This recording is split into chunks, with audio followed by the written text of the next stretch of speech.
ಸಂತೋಷ ಉಂಟು. ದೇವರ ಸಮ್ಮುಖದಲ್ಲಿ ಮಾತ್ರನೇ ಸಂತೋಷ, ದೇವರ ಸಮ್ಮುಖದಲ್ಲಿ ಮಾತ್ರನೇ ಬಿಡುಗಡೆ, ದೇವರ ಸಮ್ಮುಖದಲ್ಲಿ ಮಾತ್ರನೇ ಸಮೃದ್ಧಿ. ಹಾಡು ಆರಾಧನೆಯಲ್ಲಿ ಹಾಡುವಾಗ ನಾವು ಕೇಳಿದ್ವಿ, ನಿನ್ನ ಬಿಟ್ಟು ನಾ ಏನು ಮಾಡಲಿ, ನಿನ್ನ ಬಿಟ್ಟು ನಾ ಎಲ್ಲಿಗೆ ಹೋಗಲಿ.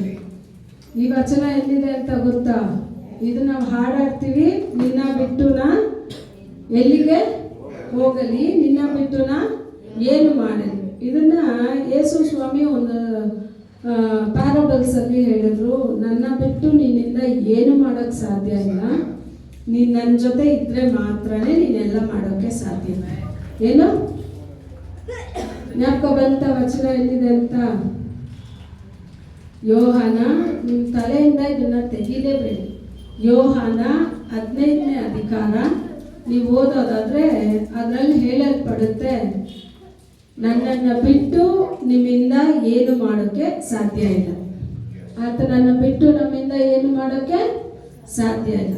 ಚೆನ್ನಾಗಿ ಗಮನ ಇಟ್ಟು ಕೇಳಿ. ನಾವು ಈ ವಾರ ಪೂರ್ತಿ ಅಂದರೆ 4-5 ವಾರಗಳಿಂದ ನಾವು ನೋಡ್ತಾ ಇದ್ದೀವಿ. ಎಲ್ಲನೂ ದ್ರಾಕ್ಷಾ ತೋಟದಲ್ಲಿ ನಮ್ಮನ್ನ ಏನಕ್ಕೆ ತಂದರು, ತೋಟದ ಒಳಗಡೆ ನಮ್ಮನ್ನ ದೇವರು ಏನಕ್ಕೆ ಇಟ್ಟರು. ತೋಟ ನೀವು ಈ ಹೊಸ ಒಡಂಬಡಿಕೆಯಲ್ಲಿ ಅನೇಕ ಕಾರ್ಯನ ಗಮನಿಸೋದಾದ್ರೆ ಬರೀ ತೋಟಕ್ಕೆ ಅಂತ ದೇವರು ಹೇಳೋದೇ ಇಲ್ಲ. ಬರೀ ತೋಟಕ್ಕೆ ಅಂತ ಹೇಳೋವಾಗಲೇ ಹೇಳ್ತಾರೆ, ನನ್ನ ದ್ರಾಕ್ಷಾ ತೋಟಕ್ಕೆ ನೀವು ಹೋಗಿ ಅಂತ. ಯಾಕೆ ದ್ರಾಕ್ಷಾ ತೋಟಕ್ಕೆ ದೇವ್ರು ಇಷ್ಟೊಂದು ಆದ್ಯತೆನ ಕೊಡ್ತಾರೆ? ದ್ರಾಕ್ಷಾ ಗಿಡಕ್ಕೆ ಯಾಕೆ ದೇವ್ರು ಇಷ್ಟೊಂದು ಕಾರ್ಯಗಳನ್ನ ನಮಗೆ ತೋರಿಸ್ಕೊಡ್ತಾರೆ ಅಂತ ಹೇಳಿದ್ರೆ, ದ್ರಾಕ್ಷಿ ಗಿಡನ ಯಾವತ್ತಾದ್ರೂ ನೋಡಿದ್ದೀರಾ ತಾನೆ? ದ್ರಾಕ್ಷಿ ಗಿಡ ತಾನೇ ಇವಾಗ ಒಂದು ಅಂಜೂರದ ಮರ ಇದೆ. ಅಂಜೂರದ ಮರಕ್ಕೆ ಏನಾದ್ರು ಬ್ಯಾಲೆನ್ಸ್ ಇಟ್ಟಿದಾರ? ಈ ತರ ಅದು ಬ್ಯಾಲೆನ್ಸ್ ಮಾಡ್ಕೊಂಡು ಬೆಳೆಯೋಕೆ ಇಲ್ಲ. ದ್ರಾಕ್ಷಾ ತೋಟಕ್ಕೆ ಏನ್ ಇಟ್ಟಿರ್ತಾರೆ ಅಂದ್ರೆ ಕಂಬ ಅಲ್ಲ, ಕಲ್ಲುಗಳನ್ನ ಇಟ್ಟಿರ್ತಾರೆ. ನೋಡಿದಿರಾ? ಲೈನ್ ಆಗಿ ಆ ಕಲ್ಲುಗಳನ್ನ ಎಷ್ಟು ನೀಟಾಗಿ ಕಟ್ ಮಾಡಿ ಅದನ್ನ ಇಟ್ಟಿರ್ತಾರೆ. ಅದ್ರ ಸಂಗಡನೆ ಈ ದ್ರಾಕ್ಷಾ ಬಳ್ಳಿ ಏನಾಗುತ್ತೆ, ಅದನ್ನ ಕಲ್ಲು ಜೊತೆ ಅದು ಅಂಟ್ಕೊಂಡಿರುತ್ತೆ. ಪ್ಲಸ್ ಆ ಬಳ್ಳಿಗಳೆಲ್ಲ ಮೇಲೆ ಏನ್ ಹಾಕಿರ್ತಾರೆ, ಕಂಬಿ ತರ ಕಟ್ಟಿರ್ತಾರೆ. ಅದ್ರಲ್ಲಿ ಏನಾಗುತ್ತೆ, ಹರಡುತ್ತೆ. ನಾನು ಈ ವಾಕ್ಯಗಳನ್ನ ಮುಗಿಸೋಣ ಅಂತ ನೋಡಿದ್ರೆ, ಆತ್ಮಸ್ವರೂಪನು ನಿನ್ನೆ ರಾತ್ರಿನೂ ಆತ್ಮಸ್ವರೂಪನು ತುಂಬಾ ಕಾರ್ಯಗಳನ್ನ ಈ ಕಾರ್ಯದಲ್ಲಿ ಹೇಳ್ಕೊಟ್ರು. ನಾವು ಗಮನಿಸೋದೇನಂದ್ರೆ, ನಾವು ತೋಟದ ಒಳಗಡೆ ಇದ್ರೆ ನಮಗಿರೋ ಆಶೀರ್ವಾದ ಎಷ್ಟು. ತೋಟದ ಒಳಗಡೆ ನಮ್ಮನ್ನ ಏನಕ್ಕೆ ಕರ್ಕೊಂಡು ಬಂದ್ರು ಅಂದ್ರೆ, ನಮ್ಮ ಸ್ವಭಾವಗಳು ಬದಲಾಗೋಕೆ, ನಾವು ದೇವರ ಸಮೀಪಕ್ಕೆ ಹೋಗೋಕೆ, ದೇವರಿಗೆ ಮೆಚ್ಚುಗೆಯಾದ ಪಾತ್ರೆಯಾಗಿ ಬಾಳಕ್ಕೇನೆ ನಮ್ಮನ್ನ ಎಲ್ಲಿಂದ ಕರ್ಕೊಂಡು ಬಂದ್ರು? ತೋಟದ ಆಚೆ ಇದ್ವಿ, ಆಚೆಯಿಂದ ತಗೊಂಡ್ ಬಂದು ಎಲ್ಲಿ ಹಾಕಿದ್ರು? ತೋಟದಲ್ಲಿ ಹಾಕಿದ್ರು. ತೋಟದಲ್ಲಿ ನಮ್ಮನ್ನ ಹಾಕಿದ್ದ ಒಂದೇ ಉದ್ದೇಶ ಏನು ಅಂದ್ರೆ, ನೀನು ಆಚೆ ಇದ್ರೆ ನಿನ್ನಿಂದ ಏನು ಮಾಡಕ್ ಆಗೋದಿಲ್ಲ, ನೀನ್ ನನ್ನನ್ನು ಬಿಟ್ಟು ದೂರ ಇದ್ರೆ ಏನು ಮಾಡಕ್ ಆಗೋದಿಲ್ಲ, ನೀನ್ ಯಾವಾಗ ನನ್ನನ್ನು ಆದ್ಕೊಂಡೇ ಇರ್ತೀಯೋ ನೀನ್ ಈ ಲೋಕನ ಜಯಿಸೋ ಜಯನ ನಿನಗ್ ನಾನು ಕೊಟ್ಬಿಡ್ತೀನಿ ಅಂತ ದೇವ್ರ ವಚನ ಹೇಳ್ತಾ ಇರುತ್ತೆ. ಯಾವಾಗ್ಲೂ ನೀವು ನೋಡಿ, ಯಜಮಾನ ಹೇಳ್ತಾನೆ, ನನ್ ದ್ರಾಕ್ಷಾ ತೋಟಕ್ಕೆ ಹೋಗಪ್ಪ, ಕೆಲಸ ಇದೆ. ದ್ರಾಕ್ಷಾ ತೋಟದಲ್ಲಿ ಕೆಲಸ ಇಲ್ಲ ಅಂತ ನಾವು ತಿಳ್ಕೊಬಾರ್ದು. ಬರೀ ಭಾನುವಾರ ಮಾತ್ರನೇ ಆರಾಧನೆ, ಭಾನುವಾರ ಬಿಟ್ರೆ ಮತ್ತೆ ಆರಾಧನೆ ಇಲ್ಲ. 24 ಗಂಟೆನೂ ತಂದೆಯ ಮನೆಯಲ್ಲಿ ಕೆಲಸ ಇದ್ದೇ ಇದೆ, ತಂದೆಯ ತೋಟದಲ್ಲಿ ಕೆಲಸ ಇದ್ದೇ ಇದೆ. ನೀವು ಎಲ್ಲಾದ್ರೂ ನೋಡಿ, ವಚನ ಸ್ಪಷ್ಟವಾಗಿ ಹೇಳ್ತಾ ಇದೆ, ನನ್ನ ನಾಮನ ಪ್ರಸ್ತಾಪ ಪಡಿಸೋ ಎಂತ ಸ್ಥಾನದಲ್ಲೂ ನೀವು ಎಲ್ಲೇ ಇಟ್ಕೊಂಡು ದೇವರನ್ನ ಆರಾಧನೆ ಮಾಡಿ, ಆ ಸ್ಥಳದಲ್ಲಿ ಆತನ ಇಳಿದು ಬಂದು ನಿಮ್ಮನ್ನ ಆಶೀರ್ವಾದ ಮಾಡ್ಬಿಡ್ತಾರೆ. ಇದೇ ಬೇಕು ಅಂತ ಅಲ್ಲ, ಎಲ್ಲಾದ್ರೂ ಇರಿ, ಅಲ್ಲಿ ದೇವರು ನಿಮ್ಮನ್ನ ಏನ್ ಮಾಡ್ತಾರೆ? ಆಶೀರ್ವಾದ ಮಾಡ್ತಾರೆ. ಅವಾಗ ನಾವೆಲ್ಲಿರ್ಬೇಕು? ತೋಟದಲ್ಲಿ ಇರ್ಬೇಕು. ಈಗ ನಿಮ್ಗೆ 2 ಕಾರ್ಯನ ಈಸಿಯಾಗಿ ಅರ್ಥ ಆಗೋ ತರ ಹೇಳ್ತೀನಿ ನೋಡಿ. ನಾವು 2 ಅಂಜೂರದ ಮರದ ಬಗ್ಗೆ ನೋಡಿದೀವಿ. ಒಂದು ಅಂಜೂರದ ಮರ ಎಲ್ಲಿತ್ತು? ದಾರಿನಲ್ಲಿತ್ತು, ಕರೆಕ್ಟಾ? ಒಂದು ಅಂಜೂರದ ಮತ್ತಾಯ 21ರಲ್ಲಿ ಬರುತ್ತೆ. ನಾನು ನೆಕ್ಸ್ಟ್ ಎತ್ತೀನಿ ಅದನ್ನ. ಒಂದು ಅಂಜೂರದ ಮರ ಎಲ್ಲಿತ್ತು? ದಾರಿಯಲ್ಲಿತ್ತು. ಇನ್ನೊಂದು ಅಂಜೂರದ ಮರ ಎಲ್ಲಿತ್ತು? ತೋಟದಲ್ಲಿ. ಅದು ಲೂಕ 18ನೇ ಅಧಿಕಾರದಲ್ಲಿ ಇದೆ. ನೀವು ಹೋಗಿ ಓದ್ ನೋಡಿ. ಒಂದು ಅಂಜೂರದ ಮರ ತೋಟದ ಒಳಗಡೆ ಇತ್ತು, ಒಂದು ಅಂಜೂರದ ಮರ ಬೀದಿಯಲ್ಲಿತ್ತು. ಆಗ ತೋಟದ ಒಳಗಡೆ ಒಂದು, ತೋಟದ ಆಚೆ ಒಂದು. ಅಂಜೂರದ ಮರಕ್ಕೂ ದ್ರಾಕ್ಷ ಮರಕ್ಕೂ ಸಂಬಂಧವೇ ಇಲ್ಲ. ಆದ್ರೆ ದೇವ್ರು ಹೇಳ್ತಾರೆ, ಅದು ಅಂಜೂರ ಮರವಾಗಿದ್ದು ಫಲ ಕೊಡ್ಬೇಕಂದ್ರೆ ಅದು ಎಲ್ಲಿ ಬರ್ಬೇಕಂದ್ರೆ ದ್ರಾಕ್ಷ ತೋಟಕ್ಕೆ ಬರ್ಬೇಕು. ಯಾಕೆ ಅಂದ್ರೆ ದ್ರಾಕ್ಷ ತೋಟದ ಯಜಮಾನ ನಾವು ಆರಾಧನೆ ಮಾಡೋ ಯೇಸು ಕ್ರಿಸ್ತನು. ಆತನಿಂದಲೇ ನಾವು, ಅದಕ್ಕೆ ಯೋಹಾನ 15ರಲ್ಲಿ ಹೇಳ್ತಾರೆ, ನನ್ನನ್ನ ಬಿಟ್ಟು ನಿಮ್ಮಿಂದ ಏನು ಮಾಡಕ್ ಆಗೋದಿಲ್ಲ.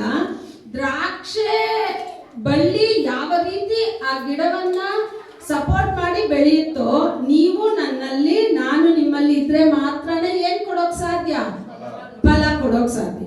ಸರಿ, ಈಗ ನಮ್ಗೆಲ್ಲರಿಗೂ ಗೊತ್ತು, ಒಂದು ಅಂಜೂರದ ಮರ ತೋಟದ ಒಳಗಡೆ ಇತ್ತು, ಒಂದು ಅಂಜೂರದ ಮರ ತೋಟದ ಆಚೆ ಇತ್ತು. ತೋಟದ ಆಚೆ ಇದ್ದ ಮರಕ್ಕೇನಾಯ್ತು? ತೋಟದ ಒಳಗಡೆ ಇದ್ದ ಮರಕ್ಕೇನಾಯ್ತು?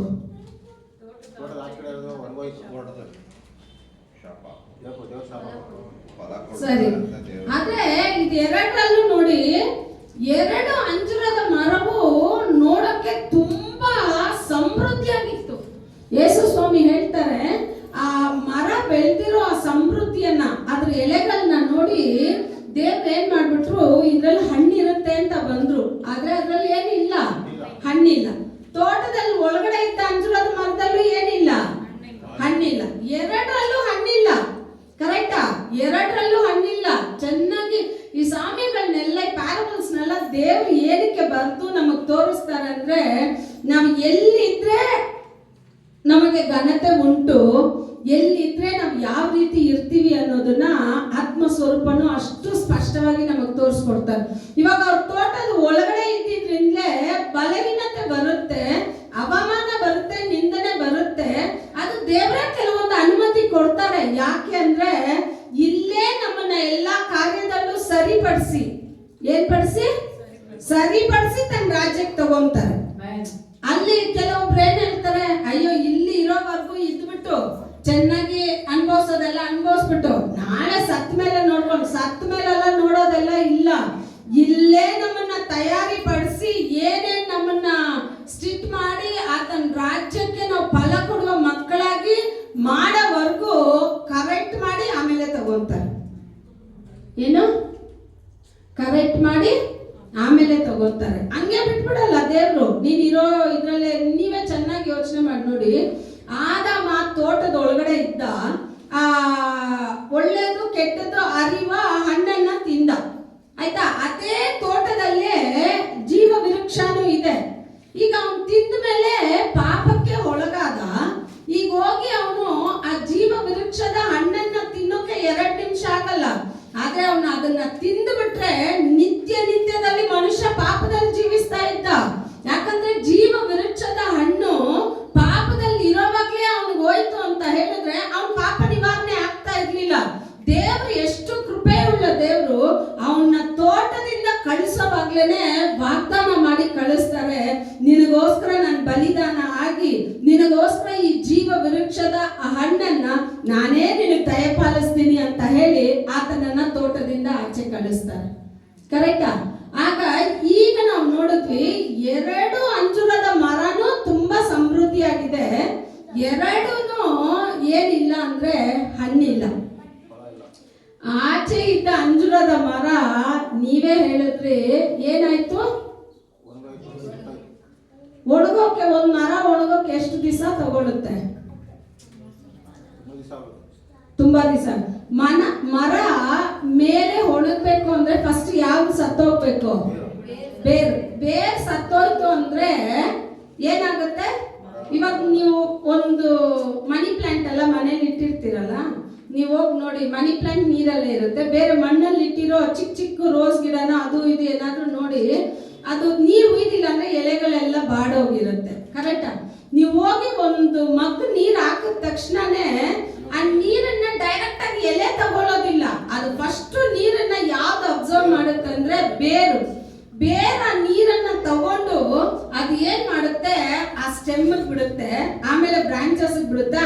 ಎಲೆಗಳಿಗೆ ಬಿಡುತ್ತೆ. ಅವಾಗ ನೋಡಿ ಆ ನೀರು ಬೇರಿಂದ ಬಂದ ತಕ್ಷಣನೇ ಆ ಗಿಡ ಹಂಗೆ, ನೀವು ಟೆಸ್ಟ್ ಮಾಡಿ ನೋಡಿ, ಗಿಡ ಹಂಗೆ ಎಲೆಗಳೆಲ್ಲ ಸ್ಟ್ರೈಟ್ ಆಗ್ಬಿಟ್ಟಿರುತ್ತೆ. ಯಾಕೆ ಅಂದ್ರೆ ಅದಕ್ಕೆ ತಕ್ಕ ನೀರು ಆ ಬೇರ್ಗೆ ಹೋದ್ರೇನೆ. ಆಗ ನಿಮ್ಮ ಬೇರಾದ ಆತ್ಮಕ್ಕೆ ತಕ್ಕ ನೀರು ಯಾವುದು ಅಂದ್ರೆ ಆತ್ಮ ಸ್ವರೂಪನು. ಅದು ಪ್ರತಿದಿನ ನಿಮ್ಮನ್ನ ನೆನೆಸ್ತಾನೆ ಇರ್ಬೇಕು. ಆತ್ಮ ಸ್ವರೂಪದಲ್ಲಿ ನೀವು ತುಂಬೇ ಇರ್ಬೇಕು. ಆತ್ಮ ಸ್ವರೂಪ ಇಲ್ಲದೆ ನಮ್ಮ ಜೀವಿತಗಳು ನಡೀಲೇಬಾರದು. ಆತ್ಮ ಸ್ವರೂಪನು ನಮ್ಮನ್ನ ಸರಿಪಡಿಸುವ ದೇವರು. ಆಗ ಯೋಚನೆ ಮಾಡಿ, ದಾರಿ ಮಾರ್ಗದಲ್ಲಿದ್ದ ಆ ಗಿಡ ಹೇಳ್ತಾ ಇದೆ, ಬೆಳಗ್ಗೆ ಇವ್ರು ಹೋಗೋವಾಗ ಒಂದು ಪಟ್ಟಣದಿಂದ ಆಚೆ ಬರ್ತಾರೆ. ಬರೋವಾಗ ಸಾಮ್ಯ ಮಾರ್ಕಲ್ಲಿ ತುಂಬಾ ಚೆನ್ನಾಗಿ ಹೇಳ್ತಾರೆ, ಅದು ಅಂಜೂರದ ಕಾಲ ಅಲ್ಲ. ಏನಲ್ಲ? ಇವಾಗ ಮಾವಿನಕಾಯಿ ಸೀಸನ್ ಇಲ್ಲದೆ ಇರೋ ಟೈಮಲ್ಲಿ ಹೋಗಿ ನಾನು ಮಾವಿನಕಾಯಿ ಹುಡ್ಕೋಕ್ಕಾಗತ್ತಾ? ಇಲ್ಲ. ಸೀಸನ್ ಬರೋವಾಗ್ಲೇನೆ ಎಲ್ಲೂ ನೋಡಿದ್ರು ಮಾವಿನಕಾಯೇ ಇರುತ್ತೆ. ಈಗ ದರ್ಬೂಸ್ ಸೀಸನ್ ಇದ್ರೆ ಎಲ್ಲಾ ಕಡೆನೂ ಏನಿರುತ್ತೆ? ಅದೇ ಇರುತ್ತೆ. ಆದ್ರೆ ವಚನ ಹೇಳ್ತಾ ಇದೆ ಅದು ಅಂಜೂರದ ಕಾಲದ ಸೀಸನೇ ಅಲ್ಲ. ಆದ್ರೆ ಯೇಸು ಸ್ವಾಮಿ ಏನ್ ಮಾಡ್ತಾರೆ, ತನಗೆ ಹೊಟ್ಟೆ ಹಸಿವು ಆದ ತಕ್ಷಣನೇ ಇದ್ರಲ್ಲಿ ಹಣ್ಣಿದ್ಯಾ ಅಂತ ಅದ್ರ ಹತ್ರ ಬರ್ತಾರೆ. ಅವ್ರು ಬೆಳಗ್ಗೆ ಹೋಗೋವಾಗ ಆ ಮರದಲ್ಲಿ ಹಣ್ಣಿಲ್ಲ ಅಂತ ಹೇಳಿ, ದೇವ್ರಿನಿ ಯಾವತ್ತೂ ನೀನ್ ಫಲ ಕೊಡೋಕ್ ಆಗೋದಿಲ್ಲ ಅಂತ ಹೇಳ್ಬಿಟ್ಟು ಆ ಪಟ್ಟಣಕ್ಕೆ ಸೇವೆಗೆ ಹೋಗ್ತಾರೆ.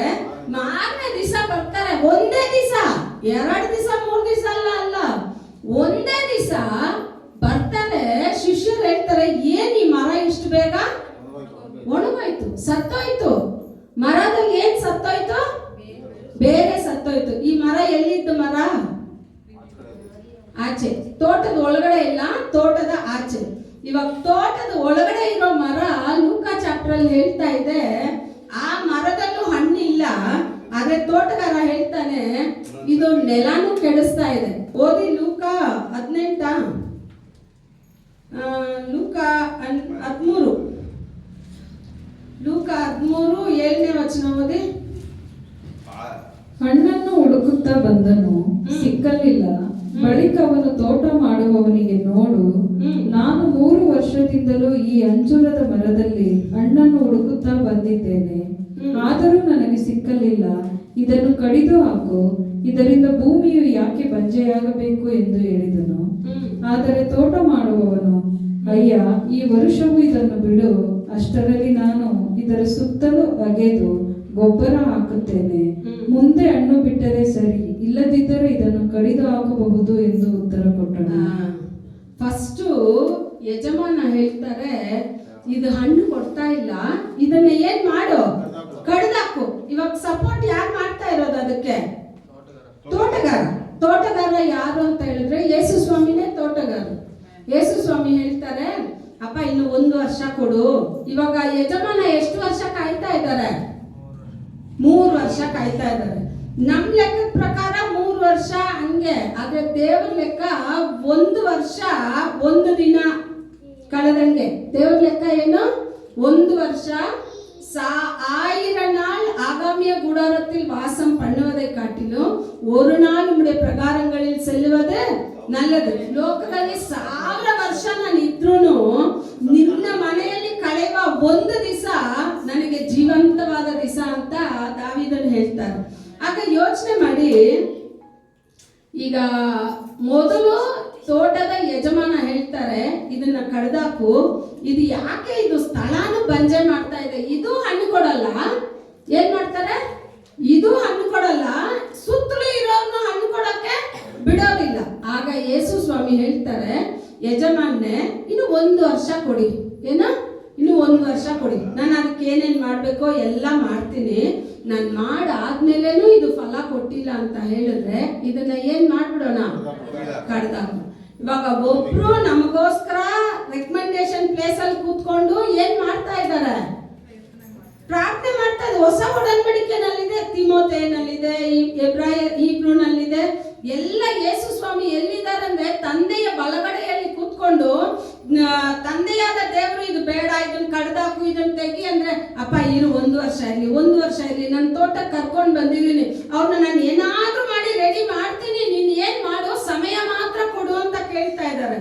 ಆದ್ರೆ ಸಮಯ ಕೊಟ್ಟು ಕೊಟ್ಟು ಕೊಟ್ಟು ಆ ಸಮಯಗಳನ್ನ ನೀವು ತಪ್ಪಾದ ರೀತಿನಲ್ಲೇ ನಡೆಸ್ತಾ ಇದ್ದೀರಾ ಅಂತ ಹೇಳಿದ್ರೆ ಕೊಟ್ಟ ದೇವರಿಗೆ ಕಡ್ದಾಕೋಕೆ ನಿಮಿಷ ಸಾಕಾಗಲ್ಲ. ಅದಕ್ಕೆ ಆ ಸಾಮ್ಯ, ಬೀದಿನಲ್ಲಿರೋ ಮರ ಒಂದೇ ಮಾತಿಗೆ, ದೇವರ ಒಂದೇ ಮಾತು, ದೇವರು ಏನು ಮಾಡಿಲ್ಲ, ಅದನ್ನ ಹೋಗಿ ಕಡಿಲಿಲ್ಲ, ಏನು ಮಾಡಿಲ್ಲ, ಒಂದೇ ಮಾತು, ಇನ್ನು ಮುಂದೆ ನಿನ್ನಲ್ಲಿ ಯಾರು ಹಣ್ಣೆ ಏನ್ ಮಾಡ್ಬಾರ್ದು, ತಿನ್ಬಾರ್ದು. ನಮ್ಮನ್ನ ನೋಡಿ ದೇವರಿಗೆ ಮೆಚ್ಚುಗೆ ಇಲ್ಲದೆ ನಾವು ಬದಲಾಗ್ಬಿಟ್ರೆ, ನೀನ್ ನನಗೆ ಬೇಡ ಅಂತ ದೇವರು ತಳ್ಳಿಬಿಟ್ರೆ ಈ ಲೋಕದ ಯಾವ ಕಣ್ಗಳು ನಮ್ಮ ಮೇಲೆ ತಿರುಗೋಕೆ ಸಾಧ್ಯ ಇಲ್ಲ. ಇಂದು ನಾವು ಹೋಗೋ ಕಡೆ, ನಾವು ನಿಲ್ಲೋ ಕಡೆ, ನಮ್ಮ ಕೆಲಸದಲ್ಲಿ, ನಾವು ಹೋಗೋ ದಾರಿನಲ್ಲಿ, ನಾವು ಇರೋ ಮನೆಯಲ್ಲಿ ಎಲ್ಲ ಕಡೆ ನಮ್ಗೆ ಕೃಪೆ ದೊರಕ್ತಾ ಇದೆ ಅಂತ ಹೇಳಿದ್ರೆ ನನ್ನನ್ನ ಇನ್ನೂ ಆ ತೋಟದಲ್ಲಿ ದೇವ್ರು ಇಟ್ಟಿರೋದ್ರಿಂದಲೇ. ಕೊಟ್ಟ ದೇವರಿಗೆ, ಎಲ್ಲ ಕೊಟ್ಟ ದೇವರಿಗೆ ಕಿತ್ತು ಬಿಸಾಕಕ್ಕೆ 5 ನಿಮಿಷ. ಅದಕ್ಕೆ ಆ ಮರದಲ್ಲಿ ಹೇಳ್ತಾ ಇದೆ, ನೀನೇನ್ ಮಾಡು, ದಾರಿನಲ್ಲಿದ್ರೆ ನೀನ್ ಹಣ್ಣು ಕೊಡಲ್ಲ, ನೀನೆಲ್ಲಿ ಹೋಗು, ತೋಟಕ್ಕೆ ಹೋಗು. ತೋಟಕ್ಕೆ ಹೋದ್ರೆ ನಿನ್ಗೇನ್ ಬರುತ್ತೆ, ಕೆಲಸ ಬರುತ್ತೆ. ಕೆಲಸ ಬರೋದು ಮಾತ್ರ ಅಲ್ಲ, ನಮ್ಮ ಸ್ವಭಾವಗಳು ಅಷ್ಟೂ ತೋಟದ ಯಜಮಾನ ಏನ್ ಮಾಡ್ಬಿಡ್ತಾರೆ, ನಮ್ಮನ್ನ ಬದಲಾಯಿಸ್ಬಿಡ್ತಾರೆ. ನೀವು 21ನೇ ಅಧಿಕಾರ ಮತ್ತಾಯ 21ರಲ್ಲಿ ಒಂದೊಂದು ಸಾಮ್ಯ ಅದೇ ತರ. ಇವಾಗ ನಾವು 20 ನೋಡಿದ್ವಲ್ಲ, ಅದೇ ರೀತಿನೇ ಇನ್ನೊಂದು ದ್ರಾಕ್ಷ ಗಿಡನು, ಇದು ದಾರಿನಲ್ಲಿರೋ ದ್ರಾಕ್ಷ ಗಿಡ. ಮತ್ತೆ 21:19 ನೋಡ್ತೀವಿ. ಅಲ್ಲೂ ಏನ್ ಹೇಳ್ತಾ ಇದೆ, ದ್ರಾಕ್ಷ ಗಿಡನೇ, ಇದು ಅಂಜೂರದ ಮರದ ಬಗ್ಗೆ ಹೇಳ್ತಾ ಇದೆ. ಆಯ್ತಾ? ಇದನ್ನ ಬಿಟ್ಟು ಮತ್ತೆ ಇನ್ನೊಂದು ಸಾಮ್ಯ ಬರುತ್ತೆ ನೋಡಿ, 28ರಲ್ಲಿ 29ನೇ ವಚನ ಓದಿ. ಅದೇ 22, 21, 29ನೇ ವಚನ. ಮತ್ತೆ ಮತ್ತಾಯ 20, ಅದೇ 21ನೇ ಅಧಿಕಾರ 29ನೇ ವಚನ. 28ರಿಂದಲೇ ಓದಿ. ದ್ರಾಕ್ಷಿ ಒಬ್ಬ ಮನುಷ್ಯನಿಗೆ 2 ಮಕ್ಕಳಿದ್ದರು. ಅವನು ಮೊದಲನೆಯವನಿಗೆ ಬಳಿಗೆ ಬಂದು, ಮಗನೇ, ಹೋಗಿ ಈ ಹೊತ್ತು ದ್ರಾಕ್ಷಿ ತೋಟದಲ್ಲಿ ಕೆಲಸ ಮಾಡು ಅಂದಾಗ ಅವನು, ನಾನು ಹೋಗುವುದಿಲ್ಲವೆಂದು ಹೇಳಿದಾಗ್ಯೂ ತರುವಾಯ ಪಶ್ಚಾತ್ತಾಪ ಪಟ್ಟು ತೋಟಕ್ಕೆ ಹೋದನು. ಆಮೇಲೆ 2ನೇಯವನ ಬಳಿಗೆ ಬಂದು ಅದೇ ಮಾತನ್ನು ಹೇಳಿದಾಗ ಅವನು, ಹೋಗುತ್ತೇನಪ್ಪ ಅಂದಾಗ್ಯೂ ಹೋಗಲೇ ಇಲ್ಲ. ಅವರಿಬ್ಬರಲ್ಲಿ ತಂದೆಯ ಚಿತ್ತದಂತೆ ನಡೆದವನು ಯಾರು ಎಂದು ಕೇಳಿದ್ದಕ್ಕೆ ಅವರು, ಮೊದಲನೆಯವನೇ ಅಂದರು. ಸಾಕು ಸರ್. ಇಲ್ಲಿನೂ ಒಂದು ಪ್ಯಾರಬಲ್ಸ್ ದೇವರು ನಮ್ಗೆ ಹೇಳ್ಕೊಡ್ತಾ ಇದ್ದಾರೆ. ಈ ಪ್ಯಾರಬಲ್ಸ್ ಅಲ್ಲಿ ಯಾವ ತೋಟ ಬರ್ತಾ ಇದೆ? ದ್ರಾಕ್ಷ ತೋಟನೇ. ಯಾಕೆ ದ್ರಾಕ್ಷ ತೋಟ? ಪದೇ ಪದೇ ನೀವು ಅನೇಕ ಸಾಮ್ಯಗಳನ್ನ ನೋಡಿ, ದ್ರಾಕ್ಷ ತೋಟ ಕಂಟಿನ್ಯೂ ಬರ್ತಾನೆ ಇರುತ್ತೆ. ದ್ರಾಕ್ಷ ತೋಟದಲ್ಲಿ ಇಲ್ಲಿ ಹೇಳ್ತಾನೆ, ಒಂದು ಯಜಮಾನನ್ಗೆ 2 ಮಕ್ಕಳು. ಎಷ್ಟು ಜನ ಮಕ್ಕಳು? 2 ಮಕ್ಕಳು. 2 ಮಕ್ಕಳಲ್ಲಿ ತಂದೆ ಹೇಳ್ತಾರೆ, ನನ್ನಿಂದ ದ್ರಾಕ್ಷ ತೋಟಕ್ಕೆ ಹೋಗೋಕ್ಕಾಗಿಲ್ಲ, ನೀನೇನ್ ಮಾಡು, ನನ್ನ ದ್ರಾಕ್ಷ ತೋಟಕ್ಕೆ ಕೆಲ್ಸಕ್ಕೆ ಹೋಗು.